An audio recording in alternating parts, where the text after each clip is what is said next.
Hey everybody, it's Shadowstar here for another review of classic Doctor Who. This time it's Galaxy 4, and it is the first time in which I'll be covering one of the animated episodes of the first two Doctors. This time, we have the animated stuff, and luckily it comes in both black and white and color, and I know some purists probably prefer it to be in black and white. I'm always happy if they put it in color if they can, so that's nice. And I actually am happier when the animators decide to add little extra things to the animation that they probably couldn't get away with. For example, the way the robots move has probably been enhanced from the original, and there's this exposition bit where they're explaining the war between the two factions, and rather than what I assume was a scene of them just standing there explaining it, they have a little animation showing the war between them and the spaceships fighting. So, I like the little add-ons. I like when the animation figures, well, we're animating it, let's add a little extra. Let's improve it if we can without drastically changing anything. But this first part is purely setup, and I think as a first part for setup, I think it was paced decently well. You start off, you wander around a planet, which is standard formula for the first Doctor. We stand in the TARDIS for a few minutes, we walk around the planet for a few minutes, we encounter something, we encounter people, we get our exposition, then we get a cliffhanger. So we meet our little robots, and I guess Vicky decides to call them Chumleys for some reason or another, but otherwise they don't actually have a name. But otherwise, we encounter people who are called Dravans, and for some reason they're an all-female race, although most of them are actually sort of robots or artificial people anyway, so except for their leader. But then apparently there's this rumor that the planet may or may not explode, so the Doctor goes back to the TARDIS to get information. They encounter Chumleys, nothing happens. A whole lot of nothing happens in this part. Like I said, it is purely set up. We learn what the Chumleys are, we learn the Dravans, we learn about the other faction. It's so common in the first Doctor's era to arrive on a planet or a place, and there's two factions warring. We had that in the Space Museum, and now we have it again here in Galaxy 4. It's a very common thing when we don't have a clear-cut enemy. But whenever that happens, you always have to wonder, who is the enemy? Is it kind of a neither side is truly good, or is it going to turn out that the Dravans are the good guys, or we'll have to find out. But yeah, decent first part, decent setup, and then we find out the planet really is going to explode in just 2 days, and then Vicky's left behind, because people always split up in these parts, so Vicky's left behind at that space station on the ground. So, it'll be interesting to see where this story goes. The only thing I have noticed is, I feel like there are certain moments where the animation doesn't lend itself to the slower pacing, since I imagine in the real version, the robots moving around, or the characters walking around, their walking is a little more clunky in animation, whereas the robots, they move smoothly, but I imagine they were a bit more clunky in real life, so it feels weird to have them moving at a slower pace here. But, you gotta work with what you can get. I mean, we should be grateful we have these stories, and I'm just happy we have them. Anyway, let's move on to part 2. So part 2, and I don't feel like the pacing really improved. In fact, the pacing's a bit slower in this part. Sure, the first part was all set up, but I feel like we haven't really progressed the plot too much. Now, the slower pacing does have its good moments. For example, in a story like this, when they're walking around the real spaceship, you get to observe little details that I don't think you'd get to do in a modern story where it's all rush, rush, rush. But the slower pacing, half the time it's just them wandering around the desert, or just very slow shots of Stephen sitting in the ship. Stephen, however, I feel was the best part of this episode so far. The first part of this part, you had Stephen and Margaret talking, and at first he tries to convince the clones to war against their leader because he, tries to explain to them that things aren't equal and so on, but then she catches him, and then she says, they'll kill him eventually, and you just have to wonder where this story's going and what her plan is, because we still don't know anything about the Rills. Their spaceship is apparently better, and the Doctor proposes the idea that they aren't nearly as dangerous as they supposedly are. They probably only killed that first one on accident. Or maybe the Rills are peaceful, but their little droids, the Rumblies, aren't programmed correctly. Who knows? That's my theory. Maybe the droids aren't programmed correctly. But otherwise, yeah, we walk around the real ship because the Doctor and Vicky are alone. Steven's just sleeping in the ship. He does get to have a bit of a confrontation with Marga. She tries to convince him to just take them all off planet, but then he's like, well, what if you just kill me? Or we have to save the Rills because we don't know if they're good yet. So, otherwise there's not much. I mean, the Chumblies did try to blow up the TARDIS, but not happened. Nothing happened there. So, I feel like we're 2 parts in, and I feel like this part didn't push the story forward nearly as much as part 1, and that's the worrisome part. It'll be interesting to see. We're halfway through the story. Maybe it'll pick up pace. Classic stories can always be hit or miss. So far, most classic stories I've seen have been good, but maybe this one's a bit slower paced. Maybe it's the characters too. Like, I was enjoying the previous classic stories because it had Ian and Barbara, but who knows? Stephen and Vicky, they're not nearly as exciting, but they're alright. They're alright. Stephen's alright. He hasn't done much. He's a bit stubborn.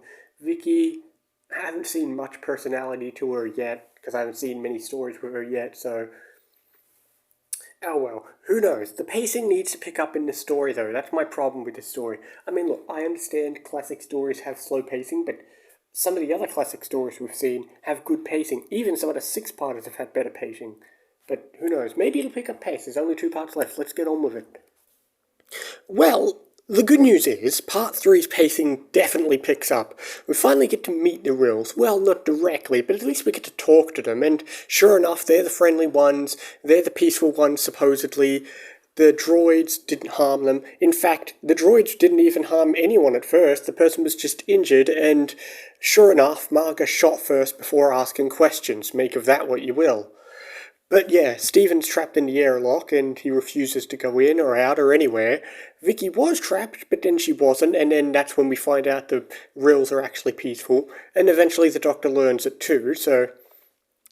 All in all, everything's working out, and all that's left now is for the droids for the Chumblies to come cut Stephen out, but then I assume there's going to be a bit of a war because then Margaret will show up and she won't believe them, and it'll be interesting to see.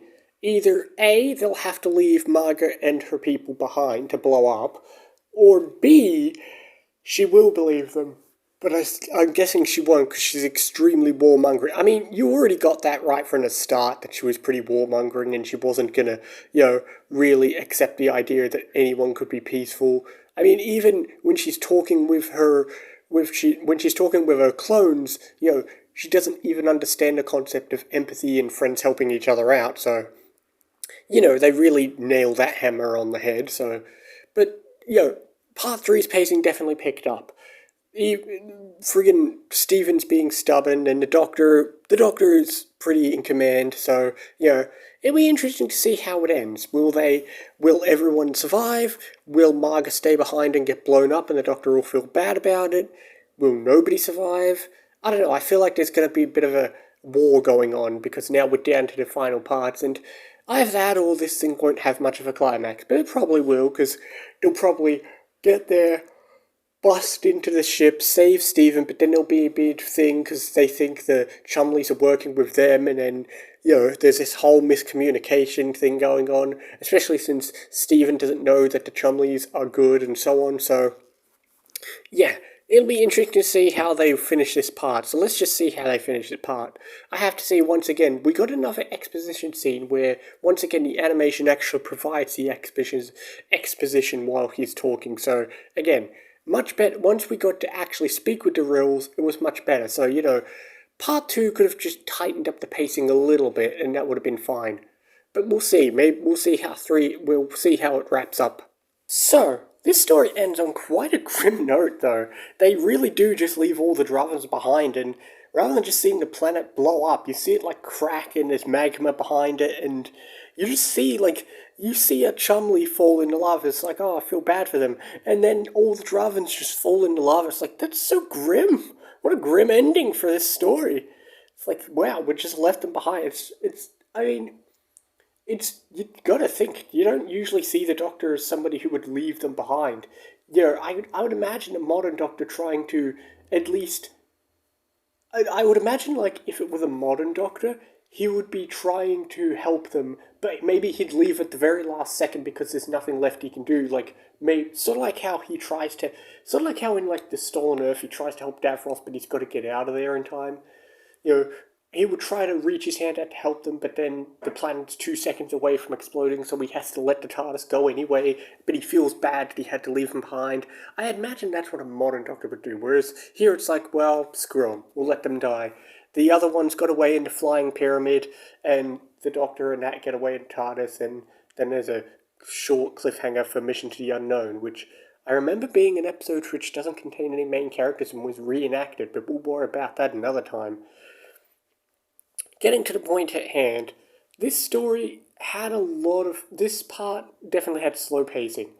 I'm not sure whether it's the animation didn't help the slow pacing, but of a lot of the classic stories I've been seeing with the First Doctor, this one wasn't as exciting.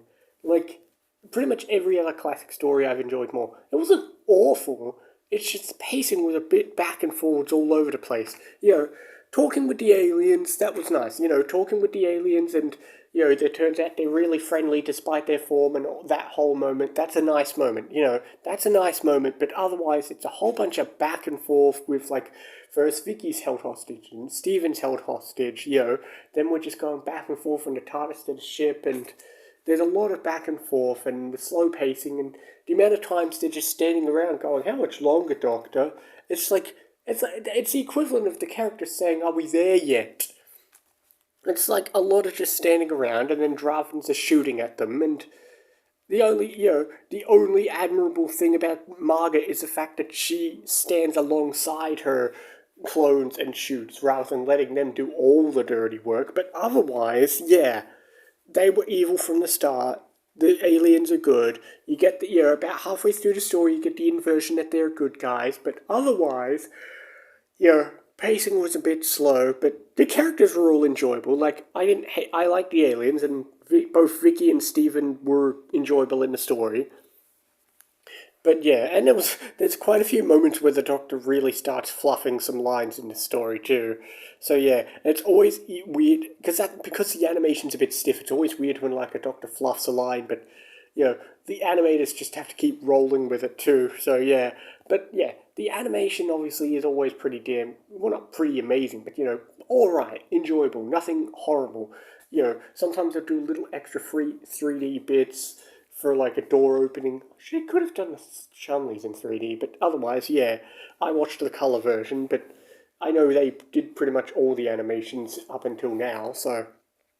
But yeah, like I said, the story was alright. Pacing could have been a lot better. Like, there's a lot of slow scenes and a lot of scenes of them running from one end of the screen to another, and I guess because there's a lot of scenes where they're just running from one end to the other and there's things happening, sometimes it doesn't. Those are scenes where I feel like the animation can't portray it as much because the running animation is a bit stiffer.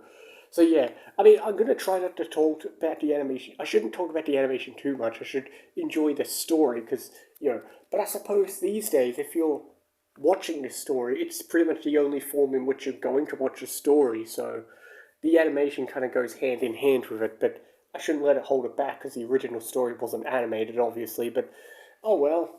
There's going to be a lot of animated stuff, especially when I start doing second Doctor stories. A lot of the second Doctor stories I have are animated, but yeah. Anyway, yeah, this story, like, part one was pretty good setup. Part 3 was, again, pretty good setup and catching up with the reels, but otherwise, part 2 was a lot of sitting around. Part 4 was either, like, half the time we're sitting around, half the time we're running and shooting, and that's all it was. But otherwise, it's like, yeah, and then it ends on a nice little note of, oh, I wonder what's going on that planet, and we just move on to the next adventure. Speaking of the next adventure, in the next story I will review is the Gunfighters. Like I said, I'll eventually come around for more stories when I get DVDs or they come out on Blu-ray box sets, but until now, that'll be it. Anyway, I will see you next week for more Doctor Who reviews and other things as well. See you next time, guys.